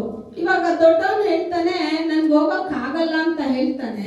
ಆದ್ರೆ ಅವ್ನು ಮತ್ತೆ ಹೋಗ್ತಾನೆ. ಒಬ್ಬ ಹೋಗ್ತೀನಿ ಅಂತ ಹೇಳ್ತಾನೆ, ಆದ್ರೆ ಅವ್ನು ಏನ್ ಮಾಡೋದಿಲ್ಲ, ಹೋಗೋದಿಲ್ಲ. ಆಗ ಇಲ್ಲೂ ನಾವು ನೋಡುವಾಗ, ಇಲ್ಲೂ ಯಾವ ವಚನ, ಯಾವ ತೋಟ ತೋರಿಸ್ತಾ ಇದೆ ಅಂದ್ರೆ ದ್ರಾಕ್ಷ ತೋಟ. ಯಾಕೆ ಪದೇ ಪದೇ ದ್ರಾಕ್ಷ ತೋಟ ಅಂತ ಹೇಳಿದ್ರೆ, ದ್ರಾಕ್ಷ ಬಳ್ಳಿ ಯಾವ ರೀತಿ ಆ ದ್ರಾಕ್ಷ ಗಿಡ ಒಂದು ಬ್ಯಾಲೆನ್ಸ್ ಮಾಡಿನೇ ಹೋಗುತ್ತೆ ಅಂತ ಇಟ್ಕೊಂಡ್ರೆ, ನಾವು ಯೇಸು ಸ್ವಾಮಿನ ಯೇಸು ಸ್ವಾಮಿನನ್ನೇ ನಾವು ಆಶ್ರಯ ದುರ್ಗವಾಗಿ ಮಾಡಿಕೊಂಡು ನಾವು ಬೆಳೆಯೋದಾದ್ರೆ, ಆ ಬಳ್ಳಿ, ದ್ರಾಕ್ಷ ಬಳ್ಳಿ ನೋಡಿದ್ದೀರಾ ಎಷ್ಟು ಚೆನ್ನಾಗಿ ಹರಡಿರುತ್ತೆ, ಎಷ್ಟು ನೀಟಾಗಿ. ಅದಕ್ಕೆ ಒಂದು ಲೈನ್ ಯಾವ್ದನ್ನ ಕಟ್ಟಿರ್ತಾರೋ ಆ ಲೈನ್ ಅಲ್ಲೇ ಹಂಗೆ ಹರಡ್ತಾ ಇರುತ್ತೆ. ಅದು ಇವತ್ತು ಕಿತ್ರೆ ಒಣಗೋಗೋ ಒಂದು ಗಿಡ, ಆದ್ರೆ ಅದು ಯಾರ ಮೇಲೆ ಬ್ಯಾಲೆನ್ಸ್ ಮಾಡ್ಕೊಂಡಿದೆ ಅಂತ ತಿಳ್ಕೊಂಡು ಅದು ಏನ್ ಮಾಡುತ್ತೆ, ಅಷ್ಟು ನೀಟಾಗಿ ಹೋಗುತ್ತೆ. ನೀವು ಆ ದ್ರಾಕ್ಷ ತೋಟವನ್ನೆಲ್ಲ ನೋಡಿ, ಆ ಕಟ್ಟಿರೋ ಕಂಬಿಗಳಿಗಿಂತ ಮೇಲೆ ಹೆಚ್ಚಾಗಿ ಅವ್ರು ಕಟ್ಟಿರ್ತಾರಲ್ಲ ಗೋಡೆ, ಅದಕ್ಕಿಂತ ಓವರ್ಫ್ಲೋ ಆಗಿ ಬರೋದೇ ಇಲ್ಲ, ಬರೋಕ್ ಬಿಡೋದಿಲ್ಲ. ಯಾಕೆಂದ್ರೆ ಅದು ಬಂದ್ಬಿಡ್ತು ಅಂತ ಹೇಳಿದ್ರೆ ಎಲ್ಲ ನಾವು ತಿಳ್ಕೊಂಡ್ಬಿಟ್ರೆ ನಮ್ಗಿರೋ ಹೆಮ್ಮೆ ಬೇರೆ ಕೆಟ್ಟದ್ದು ಯಾವುದೂ ಇಲ್ಲ. ಮನುಷ್ಯನ್ಗೆ ಎಲ್ಲ ತಿಳ್ಕೊಂಡ್ಬಿಟ್ರೆ, ಹಾಸ್ಪಿಟಲ್ಗಳನ್ನೆಲ್ಲ ಹೋಗೋವಾಗ್ಲೇನೆ ನಮಗ್ ಗೊತ್ತಾಗುತ್ತೆ ಈ ರೋಗಗಳನ್ನ ದೇವರು ಕೊಟ್ಟಿಲ್ಲ ಅಂತ ಹೇಳಿದ್ರೆ ಯಾವೊಂದು ಮನುಷ್ಯನ ಭೂಮಿನಲ್ಲಿ ದೇವರನ್ನ ನೋಡ್ತಾನೆ ಇರ್ಲಿಲ್ಲ. ಒಂದೊಂದು ಸಮಯದಲ್ಲೂ ಅದಕ್ಕೆ ಅಧಿಪತಿ ಏನ್ ಮಾಡ್ತಾನೆ, ಯೇಸು ಸ್ವಾಮಿಯಲ್ಲಿ ಬರೋವಾಗ ಹೇಳ್ತಾನೆ, ಅಪ್ಪ ನನ್ನ ಮನೇಲಿ ಎಲ್ಲಾ ಕೆಲಸಗಾರರು ಇದ್ದಾರೆ. ಏನು ಓದಿದೀರಾ ಸಾಮ್ಯನ? ಹೇಳಿ, ಕಂಟಿನ್ಯೂ ಮಾಡಿ. ಇಲ್ಲಿಂದ ಒಂದೇ ಒಂದು ಮಾತು ಹೇಳಿ, ನಮ್ಮ ಮಗ ಒಬ್ಬ ಬಾ ಅಂದ್ರೆ ಬರ್ತಾನೆ, ಒಬ್ಬ ಹೋಗು ಅಂದ್ರೆ ಹೋಗ್ತಾನೆ, ಒಬ್ಬನ ಈ ಕೆಲಸ ಮಾಡು ಅಂದ್ರೆ ಮಾಡ್ತಾನೆ, ಒಬ್ಬನ ಈ ತೆಗಿ ಅಂದ್ರೆ ತೆಗಿತಾನೆ. ಎಲ್ಲ ಅಧಿಕಾರಕ್ಕೂ ನಾನು ಒಳಪಟ್ಟಿದ್ದೀನಿ. ಆದ್ರೆ ನನ್ನ ಸೇವಕ ರೋಗದಲ್ಲಿದ್ದಾನೆ. ಈ ಎಲ್ಲಾ ಕಾರ್ಯಗಳನ್ನ ನಾನು ಮಾಡಬಲ್ಲೆ, ಆದ್ರೆ ರೋಗದಿಂದ ಬಿಡುಗಡೆ ಕೊಡೋಕೆ ನನ್ನಿಂದ ಸಾಧ್ಯ ಇಲ್ಲ. ಅದು ನಿನ್ನಿಂದ ಮಾತ್ರ ಸಾಧ್ಯ. ನೀನು ಒಂದು ಮಾತು ಮಾತ್ರ ಹೇಳ್ಬಿಡು, ನನ್ನ ಸೇವಕನು ಏನಾಗ್ತಾನೆ, ಗುಣ ಹೊಂದುತ್ತಾನೆ. ಆಗ ನೋಡ್ರಿ, ಎಲ್ಲ ಇದ್ರೂನು ಈ ಶರೀರದಲ್ಲಿ ಒಂದು ಬಲಹೀನತೆ, ಈ ಶರೀರದಲ್ಲಿ ಒಂದು ರೋಗ ಬಂತು ಅಂತ ಹೇಳಿದ್ರೆ ನಾವು ತಿಳ್ಕೊಬಾರ್ದು ಡಾಕ್ಟರ್ ಹತ್ರ ಹೋದ ತಕ್ಷಣನೇ ಚೆನ್ನಾಗಾಗ್ಬಿಡ್ತು ಅಂತ. ಎಲ್ಲದಕ್ಕೂ ದೇವರು ಪ್ಯಾರಬಲ್ಸ್ ನ ಬರ್ದು ತೋರಿಸ್ತಾರೆ. ನಿಮ್ಗೆಲ್ಲರಿಗೂ ಗೊತ್ತು, ಸಾಮ್ಯ ರೂಪದಲ್ಲಿ ಬರ್ದು ತೋರಿಸ್ತಾರೆ. ನಮ್ಗೆಲ್ಲರಿಗೂ ಗೊತ್ತು, ರಕ್ತ ಕುಸುಮದಿಂದ ಆ ಬಾಧಿಸಲ್ಪಟ್ಟ ಸ್ತ್ರೀ ಎಷ್ಟು ವರ್ಷ? 12 ವರ್ಷ. 1 ವರ್ಷ 2 ವರ್ಷ ಅಲ್ಲ, ಆ ಪಾಡ್ ಒಳಗಡೆ ಹೋಗೋಗೆನೆ ಅದು ಎಷ್ಟು ಕಠಿಣ ಅನ್ನೋದು ಗೊತ್ತಾಗುತ್ತೆ. ಅವಳು ಎಷ್ಟು ವರ್ಷ ರೋಗದಲ್ಲಿ ಇದ್ಲು ಅಂದ್ರೆ 12 ವರ್ಷ. ಆ ವಚನ ಹೇಳ್ತಾ ಇದೆ, ಮಾರ್ಕ್ 5ನೇ ಅಧಿಕಾರದಲ್ಲೂ ಇದೆ, ತುಂಬಾ ಕಡೆ ಇದೆ ಆ ವಚನಗಳು. ಅದರಲ್ಲಿ ಹೇಳ್ತಾ ಇದೆ, ಅವಳು ಎಲ್ಲಾ ಡಾಕ್ಟರ್ನು ನೋಡ್ಬಿಟ್ಲಂತೆ. ಏನು? ಎಲ್ಲ ಡಾಕ್ಟರ್ನು ನೋಡಿ ನೋಡಿ ನೋಡಿ ಹಾಸ್ಪಿಟ್ಲ್ ಹೋಗಿ ಹೋಗಿ ಹೋಗಿ ಅವಳ ಆಸ್ತಿ ಎಲ್ಲ ಮುಗಿದೋಯ್ತು. ಇನ್ನು ಹಾಸ್ಪಿಟ್ಲ್ಗೆ ಹೋಗೋಕೆ ಏನಿಲ್ಲ, ಅವಳ ಹತ್ರ ದುಡ್ಡಿಲ್ಲ, ಏನೂ ಇಲ್ಲ. ಆದ್ರೆ ಅವಳು ಹೃದಯದಲ್ಲಿ, ಇವಾಗ ನಾನು ಮೊದಲೇ ಹೇಳಿದ್ದೀನಲ್ಲ, ಇಸ್ರೇಲ್ ದೇಶದಲ್ಲಿ ತುಂಬಾ ಕಠಿಣವಾದ ಒಂದು ದಂಡನೆ ಅಂದ್ರೆ ಈ ಸ್ತ್ರೀಯರನ್ನ ಯಾವುದಕ್ಕೂ ಸೇರಿಸ್ತಾ ಇರ್ಲಿಲ್ಲ. 3 ಕಾರ್ಯ ತುಂಬಾ ಶಾಪ ಕಾರ್ಯ ಅಂತ ಇಸ್ರೇಲ್ ಅಲ್ಲಿ ನೇಮನ ಮಾಡಿರ್ತಾರೆ. 1, ಕುಷ್ಠರೋಗದಲ್ಲಿ ಇರೋರ್ನ ಊರೊಳಗಡೆ ಸೇರಿಸೋದಿಲ್ಲ. 2, ಈ ರಕ್ತ ಕುಸುಮದಲ್ಲಿ ಇರೋರ್ನೂ ಸೇರಿಸೋದಿಲ್ಲ. 3ನೇದು, ಮಕ್ಕಳಿಲ್ಲದೆ ಬಂಜೆತನದಲ್ಲಿದ್ರೆ ಅವ್ರನ್ನ ಯಾವುದಕ್ಕೂ ಕರೀತಾ ಇರ್ಲಿಲ್ಲ, ಸೇರಿಸ್ತಾನೂ ಇರ್ಲಿಲ್ಲ. ಇವಾಗ ಇವಳು ಯಾವ ಪ್ಲೇಸ್ ಅಲ್ಲಿ ಇದ್ದಾಳೆ ಅಂದ್ರೆ 2ನೇ ಪ್ಲೇಸ್ ಅಲ್ಲಿ. ಒಂದು ಆ ಗ್ರಾಮದಲ್ಲೋ ಆ ಊರಲ್ಲೋ ಏನೇ ಜಾತ್ರೆ ನಡೆದ್ರು ಇವಳಿಂದ ಜಾತ್ರೆಗೆ ಹೋಗೋಕ್ ಆಗೋದಿಲ್ಲ. ಯಾವುದೋ ಒಂದು ಮನೇಲಿ ಫಂಕ್ಷನ್ ನಡೀತಾ ಇದೆ ಅಂದ್ರೂ ಆ ಫಂಕ್ಷನ್ಗಳಿಗೂ ಹೋಗಕ್ ಆಗೋದಿಲ್ಲ. ಇವ್ರ ಮನೇನೇ ಏನ್ ಮಾಡ್ಬಿಡ್ತಾರೆ, ಸಪ್ರೇಟ್ ಮಾಡ್ಬಿಡ್ತಾರೆ. ಇವ್ರನ್ನ ಯಾವುದಕ್ಕೂ ಸೇರಿಸ್ತಾ ಇರ್ಲಿಲ್ಲ. ಏನೋ ಯಾವುದಕ್ಕೂ ಸೇರಿಸ್ತಾ ಇಲ್ಲ. ಒಂದು ಹಬ್ಬ ನಡೀತಾ ಇದೆಯಾ, ಇವಳ ಕಿವಿಯಿಂದ ಕೇಳ್ಕೋಬಹುದೇ ಹೊರತು ಇವಳ ಬಳಿಯಲ್ಲಿ ಹೋಗಿನೂ ಯಾರು ಮಾತಾಡೋದಿಲ್ಲ. ಅವಳನ್ನ ಯಾರು ಅವ್ರ ಮನೆ ಹತ್ರ ಹೋಗೋದಿಲ್ಲ, ಅವ್ರನ್ನ ಮುಟ್ಟೋದಿಲ್ಲ. ಆ ರೀತಿ ಒಂದು ಕಠಿಣವಾದ ಕಾಲದಲ್ಲಿ ಬಾಳ್ದ ಸ್ತ್ರೀ ಯಾರು ಅಂದ್ರೆ ಆ ರಕ್ತ ಕುಸುಮದಲ್ಲಿದ್ದ ಸ್ತ್ರೀ. ಅವಳ ಹೆಸರು ಸತ್ಯವೇದದಲ್ಲಿ ಕೊಟ್ಟಿಲ್ಲ. ಆದ್ರೆ ನಾನ್ ತಿಳ್ಕೊಂತೀನಿ, ಒಂದ್ ವೇಳೆ ಅವಳು ಏನ್ ಮಾಡಿರ್ಬೋದು, ಯಾರು ಬಂದು ಅವಳ ಹತ್ರ ಮಾತಾಡೋದಿಲ್ಲ ಅಲ್ಲ, ಒಂದ್ ವೇಳೆ ಅವಳು ತನ್ನ ಮಂಚನ ಒಂದ್ ಕಿಟಕಿ ಹತ್ರನೋ ಇಲ್ಲ ಡೋರ್ ಹತ್ರನೋ ಹಾಕಿರ್ಬೋದು. ಯಾರಾದ್ರೂ ದಾರಿನಲ್ಲಿ ಹೋಗೋರು ಹೇಳಿರ್ತಾರೆ, ಮೆಸ್ಸಿಯ ಬಂದಿದ್ದಾರೆ, ಯಾರೋ ಯೇಸು ಸ್ವಾಮಿ ಅಂತೆ, ಅವ್ರನ್ನ ಮುಟ್ಟಿದವರೆಲ್ಲ ಸುಖ ಹೊಂದ್ಕೊಂಡ್ರು, ಅವ್ರು ಯಾರನ್ನೆಲ್ಲ ಮುಟ್ಟಿದ್ರು ಅವ್ರಿಗೆಲ್ಲ ಬಿಡುಗಡೆ ಅಂತೆ ಅಂತ ಹೇಳಿದ್ದೆ. ಇವಳು ಆ ರಾತ್ರಿ ತನ್ನ ಹೃದಯದಲ್ಲಿ ಒಂದು ತೀರ್ಮಾನ ಮಾಡ್ತಾಳೆ, ನಾನು ಅವ್ರ ಮುಂದೆ ಹೋಗೋದಿಲ್ಲ, ಅವ್ರ ಹಿಂದೆ ಹೋಗಿ ಅವರ ವಸ್ತ್ರನ ಮಾತ್ರ ಮುಟ್ಟುತ್ತೀನಿ. ಕರೆಕ್ಟಾ? ಏನೋ ವಸ್ತ್ರನ ಮಾತ್ರ ಮುಟ್ಟುತ್ತೀನಿ. ಯೇಸು ಸ್ವಾಮಿ ತಿರುಗಿ ನೋಡಿ ಏನಂತ ಹೇಳಿದ್ರು?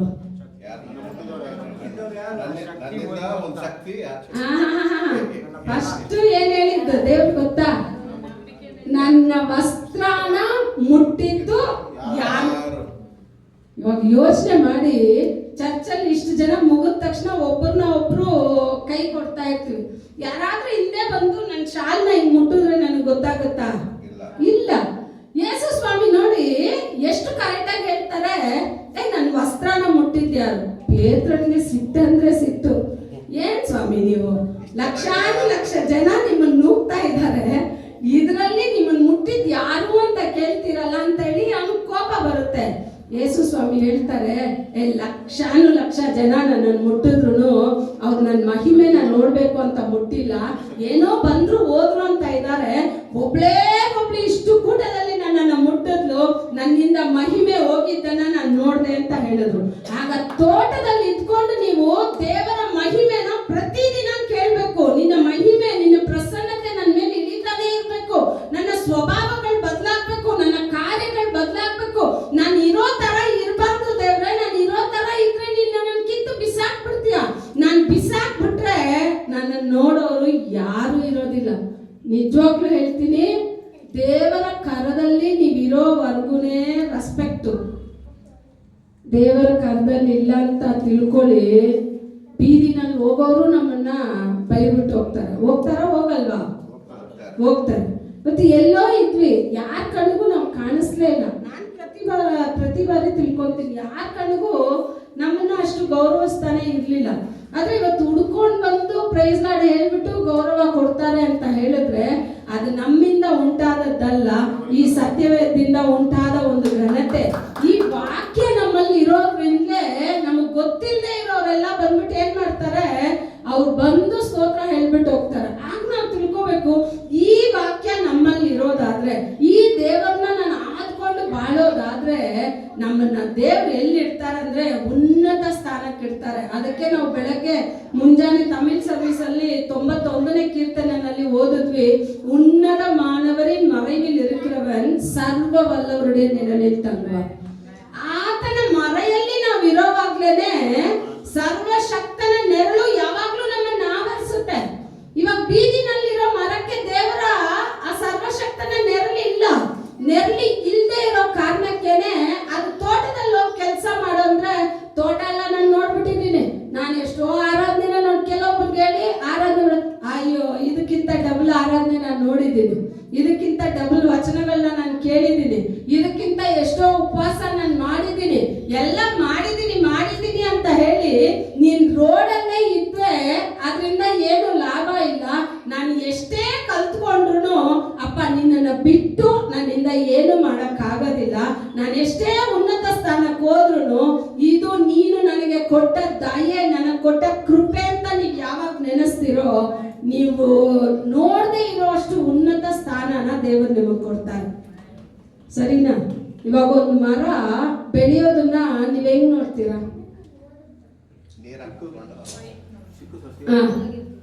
ಇಲ್ಲ, ಒಂದು ಮರ ಬೆಳೆದಿದೆ, ಅದನ್ನ ಹೋಗಿ ಏನ್ ಇಷ್ಟು ಮರ ಇಷ್ಟು ದೊಡ್ಡದಾಗಿದೆ ಅಂತ ಹಿಂಗ್ ನೋಡ್ತೀರಾ? ಏನ್ ಮರ ಇಷ್ಟು ದೊಡ್ಡದಾಗಿದೆ ಅಂತ ಹಿಂಗ್ ನೋಡ್ತೀರಾ? ನೋಡಿ, ಇವ್ರು ಮಾತ್ರ ಕೆಳಗೆ ಹೋಗಿ ಏನ್ ನೋಡ್ಬಿಟ್ಟು ಎಲ್ಲರೂ ಮರ ಹೆಂಗ್ ನೋಡ್ತಾರಂದ್ರೆ, ಹೆಂಗ್ ನೋಡ್ತಾರೆ? ಮೇಲೆ ಹಿಂಗ್ ಎತ್ತಿ ನೋಡ್ತಾರೆ. ಕರೆಕ್ಟಾ? ನಿಮ್ಮನ್ನ ಎಲ್ಲಾ ಕಣ್ಗಳು ಹಿಂಗೆತ್ತಿ ನೋಡ್ಬೇಕು ಅಂತ ಹೇಳಿದ್ರೆ ನೀವು ಆ ದೇವರ ಪಾದದಲ್ಲಿ ತಗ್ಗಿ. ಯಾಕೆ ಅಂದ್ರೆ ಮರ 2 ಇಂಚು ಮೇಲ್ ಬೆಳಿಬೇಕು ಅಂದ್ರೆ 4 ಇಂಚು ಬೇರ್ ಒಳಗಡೆ ಹೋಗ್ಬೇಕು. ಏನು ಬೇರ್? ಇವಾಗ ಬೀಜ ಹಾಕ್ತಿರಾ ತಾನೆ, ಬೀಜ ಫಸ್ಟ್ ಮೇಲ್ ಗಿಡ ಬಂದ್ಬಿಡುತ್ತಾ? ಬೀಜ ಫಸ್ಟ್ ಎಲ್ಲಿ ಹೋಗ್ಬೇಕು? ಭೂಮಿಯಲ್ಲಿ ಹೋಗ್ಬೇಕು. ಆ ಭೂಮಿಯ ಮಣ್ಣಲ್ಲಿರೋ ಆ ರಸನ ಸಂಗ್ರಹಣೆ ಮಾಡ್ಬೇಕು. ಅದ್ರ ಜೊತೆ ಮಣ್ಣು ಜೊತೆನೆ ನೀವು ನೋಡಿದಿರಲ್ಲ, ರೈತರು ನೀವೆಲ್ಲ ಹಳ್ಳಿನಲ್ಲಿದ್ದವ್ರು ನಿಮ್ಗೆಲ್ಲ ಚೆನ್ನಾಗಿ ಗೊತ್ತು. ಆ ಬೀಜಗಳನ್ನ ಹಾಕಿದ ತಕ್ಷಣ ಮತ್ತೆ ಮಣ್ಣು ಹಾಕಿ ಏನ್ ಮಾಡ್ತಾರೆ? ಮುಚ್ತಾರೆ ಟೈಟರ್. ಆಗ ಮಣ್ಣಿನ ಆ ಒಂದು ಗಟ್ಟಿಯಾಗಿ ಇಟ್ಕೊಂಡಿರೋ ಎಲ್ಲಾನ ಅದ್ ಏನ್ ಮಾಡಿ ಜಯಿಸಿ ಆ ಮರ ಮೇಲ್ ಬರ್ಬೇಕು. ಕರೆಕ್ಟಾ? ಇಲ್ಲಪ್ಪ ನನ್ಗಿದೆಲ್ಲ ಕಷ್ಟ ಆಗತ್ತೆ ಅಂದ್ರೆ ವಚನ ಮತ್ತೆ ಇದೆ, ತುಂಬಾ ವಚನಗಳಿದೆ. ಆ ಮಣ್ಣಲ್ಲೇ ಕೆಟ್ಟೋಗ್ಬಾರ್ದು ಬೀಜ. ಅದು ಕೆಟ್ಟೋಗ್ಬಿಟ್ರೆ ಅದು ಏನಕ್ಕೂ ಲಾಭ ಇಲ್ಲ. ಅದು ಎಲ್ಲಾನ ಸಹಿಸಿ, ಎಲ್ಲಾ ಕಷ್ಟಗಳನ್ನ, ಎಲ್ಲ ಕಣ್ಣೀರು, ಹೋರಾಟ, ಸಮಸ್ಯೆ ಏನೇನಿದೆಯೋ ಎಲ್ಲಾನ ಜಯಿಸಿ ಮೇಲ್ ಬರೋವಾಗ ಒಂದು ಬೀಜ ಹಾಕ್ತೀರಾ ನೀವು, ಒಂದು ಬದನೆಕಾಯಿ ಬೀಜನೇ ಹಾಕ್ತೀರಾ ಅಂತ ಇಟ್ಕೊಳ್ಳಿ.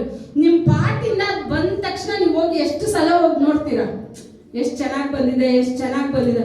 ಅದು ಬರೋವಾಗ ಒಂದೊಂದು ಗಿಡ ನೋಡಿ, ಅದ್ರ ಬೀಜ ಬೆಳೆದು ನೀವು ಇಷ್ಟ ಹಾಕಿರ್ತೀರಾ, ಅದು ಬೀಜ ಮರದ ಜೊತೆನೆ, ಗಿಡದ ಜೊತೆನೆ ಅಂಟ್ಕೊಂಡು ಮೇಲ್ವರೆಗೂ ಬಂದಿರುತ್ತೆ. ಬಂದಿದ್ಯಾ ಇಲ್ವಾ?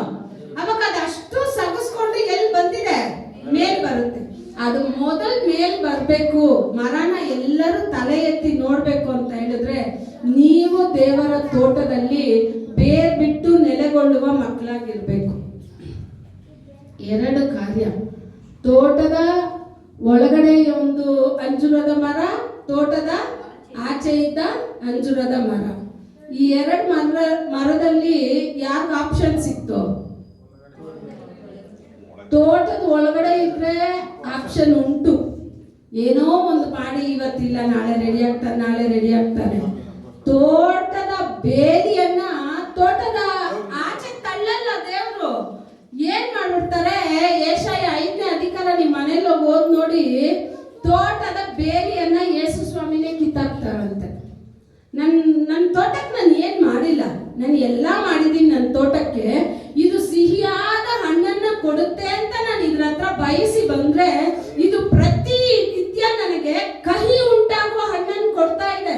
ಇದರ ಕಹಿ ಹಣ್ಣನ್ನ ನೋಡಿ ನೋಡಿ ನೋಡಿ ನನಗೆ ಬೇಜಾರಾಗ್ಬಿಡ್ತು.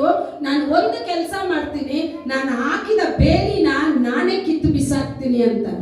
ಯೇಸು ಸ್ವಾಮಿ ಬೇಲಿನ ಕಿತ್ತಾಕ್ಬಿಟ್ರೆ ಎಲ್ಲಿಲ್ಲದ ಕಾಡು ಮೃಗಗಳು, ನಾಡಿನ ಮೃಗಗಳು ಎಲ್ಲ ನಮ್ಮನ್ನ ತುಳಿದು ಏನಾಗ್ಬಿಡುತ್ತೆ, ಏನು ಇಲ್ದಂಗೆ ಮಾಡ್ಬಿಡುತ್ತೆ. ನಮ್ಮ ತೋಟದಲ್ಲಿ ದ್ರಾಕ್ಷೆ ಬೆಳೆಯೋದಿಲ್ಲ, ಆಮೇಲೆ ಬರೀ ಮುಳ್ಳು, ಕಣ್ಣೀರು, ಕಷ್ಟ ಇದೇ ಬೆಳೆದಿರುತ್ತೆ. ಕೆಲವೊಂದು ಸಾರಿ ಮನುಷ್ಯರಿಗೆ ಏನಾಗುತ್ತೆ, 37ನೇ ಕೀರ್ತನೆ ಅನ್ಕೊಂತೀನಿ, ನಿಮ್ಮ ಮನೇಲಿ ಹೋಗಿ ಓದ್ ನೋಡಿ, ಬರೀ 37ನೇ ಕೀರ್ತನೆ. ಆ ಕೀರ್ತನೆ ಇಲ್ಲಾಂದ್ರೆ 78 ಸ್ಯಾಮ್ಸ್, ಇದೆರಡರಲ್ಲಿ ನೀವು ಓದ್ ನೋಡಿ, ದುಷ್ಟನು ತುಂಬಾ ಚೆನ್ನಾಗಿ ಬೆಳೀತಾನೆ ಇರ್ತಾನೆ. ಏನು, ದುಷ್ಟನು ದೇವರನ್ನ ಅರ್ತಿರಲ್ಲ, ಇಲ್ಲಾಂದ್ರೆ ದೇವರನ್ನ ಅರ್ತುನು ತಪ್ಪಾದ ದಾರಿನಲ್ಲಿ ಇದ್ರು ಅವ್ರಿಗೇನಾಗೋದಿಲ್ಲ, ಏನು ಕೊರತೆ ಆಗೋದಿಲ್ಲ. ಅವಾಗ ಅವ್ರ ಮನೋಭಾವ ಏನಾಗ್ಬಿಡುತ್ತೆ, ಬಿಡು ನಾನು ಮಾಡೋದೆಲ್ಲ ಸರಿ, ನನ್ಗೇನು ಕೊರತೆ ಇಲ್ಲ ಅಂತ. ಆದ್ರೆ ಅದು ದೇವರ ಕೃಪೆ ಅನ್ನೋದನ್ನೇ ಮರ್ತು ಬಿಡ್ತಾರೆ. ನೀನು ಮನಸಾಂತರಗೊಳ್ಳೋಕೆ ದೇವರು ಕೊಡೋ ಒಂದು ಕೃಪೆ. ನೀನು ಯಾಕೆ ಮನಸಾಂತರಗೊಳ್ಬೇಕು ಅಂತ ಹೇಳಿದ್ರೆ, ನಾನು ನಿನ್ನ ನನ್ನ ತೋಟದಲ್ಲಿ ಇಟ್ಟಿದ್ದೀನಿ, ನಿನ್ನೆಲ್ಲ ನನ್ನ ತೋಟದಲ್ಲಿ ರೆಡಿ ಮಾಡಿ. ಇವಾಗ ನಮ್ಮನ್ನ ಯಾಕೆ ತೋಟದಿಂದ ಆಚೆ ಕಳಿಸಿಲ್ಲ ಗೊತ್ತಾ? ಕೆಲವೊಬ್ರು ಇನ್ನೂ ನೋಡಿ 20 ವರ್ಷ 30 ವರ್ಷ ಸಭೆ ಒಳಗಡೆನೆ ಇರ್ತಾರೆ. ಯಾಕೆ ಅಂದ್ರೆ ಅವ್ರ ಸ್ವಭಾವಗಳು ಇನ್ನೂ ಬದಲಾಗಿರಲ್ಲ. ಇವಾಗ ತೋಟದ ಒಳಗಡೆನೆ ಸ್ವಭಾವ ಬದಲಾಗಿಲ್ಲ ಅಂದ್ರೆ ತೋಟದಿಂದ ಆಚೆ ಹೋದ್ರೆ ಈಸಿಯಾಗಿ ಲೋಕದಲ್ಲಿ ಬಿದ್ದು ಬಿಡ್ತಾರೆ. ಅವ್ರನ್ನ ಮತ್ತೆ ಎತ್ತೋಕೆ ತುಂಬಾ ಕಷ್ಟ ಆಗುತ್ತೆ. ರೆಡಿ ಆಗೋವರೆಗೂ ದೇವ್ರು ನಮ್ಮನ್ನ ಎಲ್ಲಿ ಇಟ್ಟಿರ್ತಾರೆ ಅಂದ್ರೆ ತೋಟದಲ್ಲಿ ಇರ್ತಾರೆ.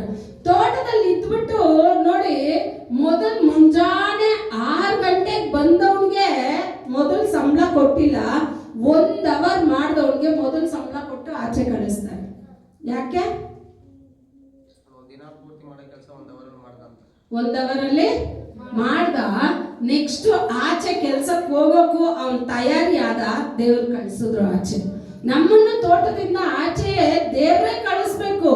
ದೇವರಲ್ಲಿ ಇದ್ದು ನಾವು ಬಲ ಹೊಂದ್ಕೊಂಡು ನಾವು ಹೋಗೋದಾದ್ರೆ, ನೀವು ಹೋಗೋ ಜಾಗ ಎಲ್ಲ ಸಮೃದ್ಧಿ, ನೀವು ಹರಿಯೋ ಜಾಗ ಎಲ್ಲ ಆಶೀರ್ವಾದ, ನೀವು ನಿಂತ್ಕೊಳ್ಳೋ ಸ್ಥಳ ಎಲ್ಲ ಆಶೀರ್ವಾದ. ನಮ್ಗೆ ಗೊತ್ತಿರಲ್ಲ, ದೊಡ್ಡ ದೊಡ್ಡ ಅಧಿಕಾರಿಗಳು, ದೊಡ್ಡ ವ್ಯಕ್ತಿಗಳು ನಮ್ಮ ಕುಟುಂಬದಲ್ಲಿ ಯಾರೆಲ್ಲ ರಕ್ಷಣೆ ಹೊಂದ್ಕೊಂಡಿಲ್ವೋ, ನೀವು ಒಂದು ಸಲ ಆ ಜಾಗಕ್ಕೆ ಹೋದ್ರು ನಿಮ್ಮನ್ನ ಯೇಸು ಕ್ರಿಸ್ತನ ಅರಿತುಕೊಳ್ಳುವ ವಾಸನೆಯನ್ನ ಅಲ್ಲಿ ಹರಡಿಸಿ ಅವ್ರನ್ನೆಲ್ಲ ರಕ್ಷಣೆ ಮಾರ್ಗದಲ್ಲಿ ದೇವರು ತಂದ್ಬಿಡ್ತಾರೆ. ಇವಾಗ ನಾನೇ ತೋಟದಲ್ಲಿ ಸರಿ ಇಲ್ಲ ಅಂದ್ರೆ ದೇವ್ರು ಮಾಡಕ್ ಸಾಧ್ಯನಾ? ಅದೇ ಅಧಿಕಾರದಲ್ಲಿ 21ರಲ್ಲಿ ಇನ್ನೊಂದು ದ್ರಾಕ್ಷ ಗಿಡ ಹೇಳ್ತಾ ಇದೆ ನೋಡಿ, 33ನೇ 21 33 ಓದಿ. ಮತ್ತೊಂದು ಸಾಮ್ಯವನ್ನು ಕೇಳಿರಿ. ಒಬ್ಬ ಮನೆಯ ಯಜಮಾನನಿದ್ದನು. ಅವನು ಒಂದು ದ್ರಾಕ್ಷಿ ತೋಟವನ್ನು ಮಾಡಿ ಅದರ ಸುತ್ತಲೂ ಬೇಲಿ ಹಾಕಿಸಿ ಅದರ ದ್ರಾಕ್ಷಿಯ ಅಲೆಯನ್ನು ಮಾಡಿಸಿ ಹೂಡೆಯನ್ನು ಕಟ್ಟಿಸಿ ಒಕ್ಕಲಿಗರಿಗೆ ವಾರಕ್ಕೆ ಕೊಟ್ಟು ಬೇರೊಂದು ದೇಶಕ್ಕೆ ಹೋದನು. ಸಾಕು. ಇಲ್ಲೂ ಒಂದು ಸಾಮ್ಯ ಹೇಳ್ತಾ ಇದೆ. ಇದು ಯಾವ ತೋಟ? ದ್ರಾಕ್ಷಿ ತೋಟ. ಆಗ ಯೋಹಾನ 15:1 ಮಾತ್ರ ಒಂದ್ಸಲ ಓದ್ಬಿಡಿ. ಯೋಹಾನ 15:1 ಯಾರು ತೆಗೆದ್ರು ಟಕ್ಕಂತ ಹೋಗಿ.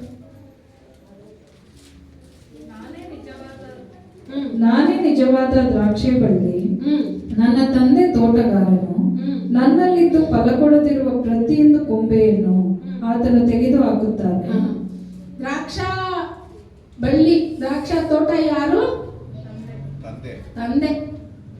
ಯೇಸು ಸ್ವಾಮಿ ಈಗ ದ್ರಾಕ್ಷಾ ತೋಟಕ್ಕೆ ಯಜಮಾನಾಗಿ ಬಂದಿದ್ದಾರೆ. ಜಯಿಸಿ, ಎಲ್ಲಾನ ಜಯಿಸಿ ಯಜಮಾನಾಗಿ ಬಂದಿದ್ದಾರೆ. ಕುಮಾರನ ರಕ್ತಕ್ಕೆ ತಂದೆ ಎಷ್ಟು ಬೆಲೆ ಕೊಡ್ತಾರಂದ್ರೆ, ತೋಟಗಾರರಲ್ಲಿ ಯಾರಾಗಿರ್ತಾರಂದ್ರೆ ತಂದೆನೇ ತೋಟಗಾರ. ಯೋಚನೆ ಮಾಡಿ ನೋಡಿ, ಲೂಕಾದಲ್ಲಿ ಯಜಮಾನ ತಂದೆ ದೇವರು, ಯೇಸು ಸ್ವಾಮಿ ತೋಟಗಾರ. ಯೇಸು ಸ್ವಾಮಿ ತೋಟಗಾರನಾಗಿರೋವಾಗ್ಲೇನೆ ಯಜಮಾನ ಹೇಳ್ತಾರೆ, ಇನ್ನು ಫಲ ಕೊಡೋದಿಲ್ಲ, ನೀನು ಕಿತ್ತು ಬಿಸಾಕು. ಆಗ ಯೇಸು ಸ್ವಾಮಿ ಇಲ್ಲಪ್ಪ 1 ವರ್ಷ ನೋಡೋಣ ಅಂತ ಹೇಳಿ ಅದಕ್ಕೆ ಒಂದು ಸಮಯನ ತಗೊಂಡ್ರು. ಯೋಹಾನದಲ್ಲಿ ಹೇಳ್ತಾರೆ, ನನ್ನ ತಂದೆ ದ್ರಾಕ್ಷಾ ತೋಟದ ತೋಟಗಾರ. ಓದ್ ನೋಡಿ, ಹತ್ತನೇ ಕೊಟ್ಟಿದೆ, ಮತ್ತೆ ಓದಿ. ನನ್ನ ತಂದೆ ತೋಟಗಾರ. ತಂದೆ ಯಾರು? ತಂದೆ ಯಜಮಾನಾಗಿರೋವಾಗ್ಲೇನೆ ಫಲ ಕೊಟ್ಟಿಲ್ಲ ಅಂದ್ರೆ ಕಿತ್ತು ಬಿಸಾಕು ಅಂತಾರೆ. ಆಯ್ತಾ? ಈಗ ಯೇಸು ಸ್ವಾಮಿ ರಕ್ತ ಸುರಿಸಿ ತಮ್ಮ ರಕ್ತವನ್ನ ನಾನು ನಿಮಗೆ ಮುಂದಿನ ವಾರ ಖಂಡಿತ, ಅದಕ್ಕೆ ನೆಕ್ಸ್ಟ್ ವಾರ 1ನೇ ತಾರೀಕಲ್ವಾ, ಆ ರಕ್ತ ಆ ಶರೀರ ಎಷ್ಟು ಬೆಲೆ ಉಳ್ಳದ್ದು ಅಂತ ಹೇಳಿ ಆತ್ಮ ಸ್ವರೂಪ ನಮ್ಗೆ ಹೇಳ್ಕೊಟ್ಟ ರೀತಿನಲ್ಲಿ ನಾವೇನ್ ಮಾಡೋಣ, ಅದನ್ನು ಕಲ್ತ್ಕೊಳ್ಳೋಣ. ಇಲ್ಲಿ ಹೇಳ್ತಾ ಇದೆ, ತಂದೆ ತೋಟಗಾರನಾಗಿ ಬಂದ್ಬಿಟ್ರೆ ಆಪ್ಷನ್ ಸಿಗೋದು ಕಷ್ಟ. ಅದ್ರ ಕೆಳಗಡೆ ವಚನ ಎಲ್ಲ ಹೇಳ್ತಾ ಇದೆ, ನಾನು ಏನ್ ಮಾಡ್ತೀನಿ, ಯಾವ್ದೆಲ್ಲ ಸರಿ ಇಲ್ವೋ ಅದನ್ನೆಲ್ಲ ಕಿತ್ತು ಬಿಸಾಕಿ ಇನ್ನೂ ಅಧಿಕ ಫಲ ಕೊಡೋ ತರ ನಿಮ್ಮನ್ನ ಶುದ್ಧ ಮಾಡ್ಬಿಡ್ತಾರಂತೆ, ನನ್ನನ್ನ ಶುದ್ಧ ಮಾಡ್ತಾರೆ. ಯಾವಾಗ ಅಂತ ಹೇಳಿದ್ರೆ, ನಾನು ಯೇಸು ಸ್ವಾಮಿನ ಹಾದ್ಕೊಂಡು ಬಾಳೋವಾಗ ಎಲ್ಲಾ ಕಾರ್ಯದಲ್ಲೂ, ಏಸಪ್ಪ ನೀನ್ ಇಲ್ಲ ಅಂದ್ರೆ ನನ್ನಿಂದ ಏನು ಆಗೋದಿಲ್ಲ, ನಿನ್ನಿಂದಲೇ ನನ್ಗೆಲ್ಲ ಸಾಧ್ಯ, ನಿನ್ನಿಂದಲೇ ನಾನು ಬೆಳೆಯೋಕ್ ಸಾಧ್ಯ, ನಿನ್ನಿಂದಲೇ ನಾನು ನಿಲ್ಲೋಕ್ ಸಾಧ್ಯ. 10 ವರ್ಷ 20 ವರ್ಷ ಈ ಜೀವನದಲ್ಲಿ ಯೇಸು ಸ್ವಾಮಿನ ಹಾದ್ಕೊಂಡು ನಡಿಬೇಕು ಅಂತ ಹೇಳಿದ್ರೆ ನಮ್ಮ ಸ್ವಂತ ಬಲದಿಂದ ಆಗೋದಿಲ್ಲ. ಆತನ ಇಷ್ಟರವರೆಗೂ ಎಷ್ಟೋ ಏರು ಪೇರುಗಳು ಬೀಳೋದು ನಾವು ಬೀಳ್ತೀವಿ, ಇಲ್ಲ ಅಂತ ಹೇಳೋದಿಲ್ಲ. ಆದ್ರೆ ಒಂದು ಟೈಮ್ ಬರೋವಾಗ ದೇವ್ರು ಎಲ್ಲಾನ ಶುದ್ಧಿ ಮಾಡಿ ತಗೊಂಡ್ ಬಂದು ನಿಲ್ಸ್ಬಿಡ್ತಾರೆ. ಅದಕ್ಕೆ ದೇವ್ರು ಹೇಳ್ತಾರೆ, ಇಷ್ಟು ದಿನ ನೀನ್ ತಪ್ಪು ಮಾಡ್ದೆ ಪರವಾಗಿಲ್ಲ, ನಾನು ನಿನ್ನನ್ನ ಏನ್ ಮಾಡೋದಿಲ್ಲ, ದಂಡಿಸೋದಿಲ್ಲ. ಇನ್ನು ಮುಂದೆ ನೀನ್ ಏನ್ ಮಾಡ್ಬೇಡ ಅಂತ ಹೇಳಿ ಕಳ್ಸಿದ್ಮೇಲೆ ಮತ್ತೆ ನನ್ನ ತೋಟದಲ್ಲಿ ಇದ್ಕೊಂಡು ಅದೇ ಮಾಡಿದ್ರೆ, ತಂದೆ ತೋಟಗಾರನಾಗಿ ಬಂದ್ರೆ, ಅಲ್ಲಿ 21ರಲ್ಲಿ ಇನ್ನೊಂದು ಸಾಮ್ಯ ಓದಿದ್ವಲ್ಲ, ಅಲ್ಲಿ ಏನ್ ಮಾಡ್ತಾರೆ, ಒಂದು ಯಜಮಾನ ದ್ರಾಕ್ಷಾ ತೋಟವನ್ನ ಎಲ್ಲ ರೆಡಿ ಮಾಡ್ತಾರೆ. ಈ ದ್ರಾಕ್ಷಾ ತೋಟಕ್ಕೆ ಈ ಕೊರತೆ ಅನ್ನೋದೇ ಯಾರು ಹೇಳಕ್ಕೆ ಆಗೋದಿಲ್ಲ. ಎಲ್ಲ ರೆಡಿ ಮಾಡಿ ಅವ್ರ ಹತ್ರ ತೋಟನ ಕೊಟ್ಬಿಟ್ಟು ಹೇಳ್ತಾರೆ, ಆ ಹಣ್ಣಿನ ಕಾಲ ಬರೋವಾಗ ಸೇವಕರನ್ನ ಕಳಿಸ್ತಾರೆ, ಹೋಗಿ ಹಣ್ಣುಗಳನ್ನ ತಗೊಂಡು. ಆ ತೋಟದಲ್ಲಿ ಇರೋರು ಎಷ್ಟು ಕಠಿಣ ಅಂತ ಹೇಳಿದ್ರೆ, 3 ವ್ಯಕ್ತಿಗಳಲ್ಲಿ ಒಬ್ಬನ್ನ ಹೊಡಿತಾರೆ, ಒಬ್ಬನ್ನ ಗಾಯ ಪಡಿಸ್ತಾರೆ, ಒಬ್ಬನ್ನ ಕೊಂದಾಕ್ತಾರೆ, ಒಬ್ಬನ್ನ ಕಲ್ಲೆಸದೆ ಕೊಂದಾಕ್ತಾರೆ. 3 ಜನರಲ್ಲಿ ಒಬ್ಬನ್ನ ಮಾತ್ರ ಕಳಿಸ್ತಾರೆ. ಈ ಸುದ್ದಿ ಯಜಮಾನನ್ಗೆ ಹೋಗುತ್ತೆ. ಮತ್ತೆ ಅವ್ರಿಗಿಂತ ಬಲಿಷ್ಠರನ್ನ ಕಳಿಸ್ತಾರೆ. ಅವ್ರಿಗಿಂತ ಬಲಿಷ್ಠರನ್ನು ಏನ್ ಮಾಡ್ತಾರೆ ಇವರು, ಅದೇ ರೀತಿ ಮಾಡ್ತಾರೆ. 3ನೇದಾಗಿ ತಂದೆ ಯೋಚನೆ ಮಾಡ್ತಾರೆ, ಇವ್ರಿಗೆಲ್ಲ ಸೇವಕರಿಗೆ ಪಾಸ್ಟರ್ಗಳಿಗೆ ಭಯ ಬಿದ್ದಿಲ್ಲ ಅಂದ್ರು ನನ್ನ ಕುಮಾರನಿಗಾದ್ರೂ ಭಯ ಬೀಳ್ತಾರೆ ಅಂತ ಹೇಳಿ ಕುಮಾರನನ್ನ ಕಳಿಸೋವಾಗ ಅವ್ರು ಮತ್ತೆ ಏನ್ ಮಾಡ್ತಾರೆ, ಇವನ್ ಸ್ವತಂತ್ರವಾಳಿ, ಇವನ್ನ ಏನ್ ಮಾಡ್ಬಿಡೋಣ, ಇವನ್ನ ಕೊಂದಾಕ್ಬಿಟ್ರೆ, ಇವನ್ನೆಲ್ಲ ಕುಮಾರನ್ನ ಕೊಂದಾಕ್ಬಿಟ್ರೆ ಆ ತೋಟ ಯಾರ್ದಾಗ್ಬಿಡುತ್ತೆ, ನಮ್ದಾಗ್ಬಿಡುತ್ತೆ ಅಂತ ಹೇಳಿ ಕುಮಾರನನ್ನ ಸಾಯಿಸ್ತಾರೆ. ಆದ್ರೆ ತಂದೆ ಏನ್ ಮಾಡ್ತಾರೆ, ಅವ್ರು ಕರೆಕ್ಟ್ ಟೈಮ್ ಬಂದು ಆ ಬೇಡದೆ ಇರೋ ಆ ಕೆಲಸಗಾರನೆಲ್ಲ ತೋಟದಿಂದ ತೆಗೆದಾಕಿ ಬೇರೆ ಫಲ ಕೊಡುವ ತೋಟಗಾರನ್ನ ತೋಟದೊಳಗಡೆ ಇರ್ತಾರೆ. ನಾವು ಕರೆಕ್ಟಾಗಿ ಫಲ ಕೊಟ್ಟಿಲ್ಲ ಅಂತ ಹೇಳಿದ್ರೆ ದೇವರು ನಮ್ಮನ್ನ ತೋಟದಿಂದ ಆಚೆ ತಳ್ತಾರೆ. ದೇವರು ನಮ್ಮನ್ನ ತೋಟದಿಂದ ಆಚೆ ತಳ್ಳಿದ್ರೆ ಎಲ್ಲಿ ಹೋಗಿ ನಾವು ನಿಂತ್ಕೊಂಡ್ರು ನಮಗೆ ರೆಸ್ಪೆಕ್ಟ್ ಅನ್ನೋದು ಇರೋದೇ ಇಲ್ಲ, ಮರ್ಯಾದೆ ಅನ್ನೋದು ಇರೋದಿಲ್ಲ. ಯಾವಾಗ ನಮಗ್ ಘನತೆ, ಯಾವಾಗ ನಮಗ್ ಗೌರವ, ಯಾವಾಗ ಎಲ್ಲಾ ಕಣ್ಗಳು ನಮ್ಮನ್ನ ನೋಡುತ್ತೆ ಅಂದ್ರೆ ನೀವು ಯಾವ ರೀತಿ ಯೇಸು ಸ್ವಾಮಿನ ಹಾದ್ಕೊಂಡು ಬಾಳ್ತಿರೋ. ನೀವೇ ಯೋಚನೆ ಮಾಡಿ, ಅವಳ ಜೊತೆ ಯಾರು ಮಾತಾಡಿಲ್ಲ ಅಂದ್ರೂ ಅವಳು ತನ್ನ ಕಿವಿನಲ್ಲಿ ಕೇಳಿದ್ಲು, ಈ ಯೇಸು ಸ್ವಾಮಿಯ ವಸ್ತ್ರನ ಮುಟ್ಟಿದ್ರೆ ನನಗ್ ಸುಖ ಉಂಟು ಅಂತ ಅವಳು ನಂಬಿದ್ಲು. ಯಾಕಂದ್ರೆ ಎಲ್ಲಾ ಡಾಕ್ಟರ್ನ ಕೈ ಬಿಡಲ್ಪಟ್ಲು ಅವಳು. ಯಾವ ಡಾಕ್ಟರ್ ಯಾವ ಮದ್ದು ಅವಳಿಗೆ ಯೂಸೇ ಆಗಿಲ್ಲ. ಆದ್ರೆ ಅವಳು ಒಂದು ತೀರ್ಮಾನ ತೆಗೆದ್ಲು, ಅವರ ವಸ್ತ್ರನ ಅವಳು ಮುಟ್ಟ ಮುಟ್ಬೇಕು ಅಂತ ಹೇಳಿನೇ ಎಷ್ಟೋ ಬೀದಿ ಇದ್ರೂನು ಯೇಸು ಸ್ವಾಮಿ ಆ ಕಠಿಣವಾದ ಆ ಮನೆ ಕಡೆಗೆ ಯಾರು ಜನಗಳು ಹಾದು ಹೋಗೋದಿಲ್ಲ. ಯಾಕಂದ್ರೆ ಆ ಸ್ತ್ರೀನ ತಳ್ಳಿಕ್ಕಿದ್ದಾರೆ, ಆ ಮನೆ ಕಡೆನೂ ಹೋಗೋದಿಲ್ಲ, ಯಾರು ಮಾತಾಡೋದಿಲ್ಲ. ಯಾರು ನೆನೆಸದೇ ಇದ್ದ ಅವಳನ್ನ ಯೇಸು ಸ್ವಾಮಿ ನೆನೆಸಿದ್ರು, ಅದೇ ಬೀದಿನಲ್ಲಿ ಬಂದ್ರು, ಅವಳು ಮುಟ್ಟಿದ್ಲು, ದೇವರು ಅವಳಿಗೆ ಸೌಖ್ಯತೆಯನ್ನ ದಯಪಾಲಿಸ್ಬಿಟ್ರು. ನಮ್ಮನ್ನ ಯಾರು ರೆಸ್ಪೆಕ್ಟ್ ಮಾಡಿಲ್ಲ, ನಾವ್ ಎಲ್ಲಿದ್ವಿ ಎಲ್ಲಿ ಬಿದ್ದಿದ್ವಿ ಅಂತ ಗೊತ್ತಿಲ್ಲ. ಕುಡುಕತನದಲ್ಲೂ ಪಾಪದಲ್ಲೂ ವ್ಯಭಿಚಾರದಲ್ಲೂ ಏನೇನಿದೆಯೋ ಎಲ್ಲಾ ಕಾರ್ಯದಲ್ಲಿ ಬಿದ್ದಿದ್ದೆ. ಆದ್ರೆ ಯೇಸು ಸ್ವಾಮಿಯ ಕಣ್ಗಳು ನಮ್ಮನ್ನ ನೋಡ್ತು, ನಮ್ಮನ್ನ ತೆಗೀತು, ನಮ್ಮನ್ನ ತಗೊಂಡು ಬಂದು ತೋಟದ ಒಳಗಡೆ ಹಾಕಿದೆ. ಇವತ್ತು ತೋಟದ ಒಳಗಡೆ ಕೂತಿದೀವಿ. ದೇವರಿಗೆ ಒಳ್ಳೆ ಫಲವನ್ನ ಕೊಡೋ ಒಂದು ದ್ರಾಕ್ಷಿಯ ಬಳ್ಳಿಯಾಗಿ ನಾವು ಬೆಳೆಯೋಣ. ಕಹಿಯಾದ ಹಣ್ಣುಗಳು ಬೇಡ.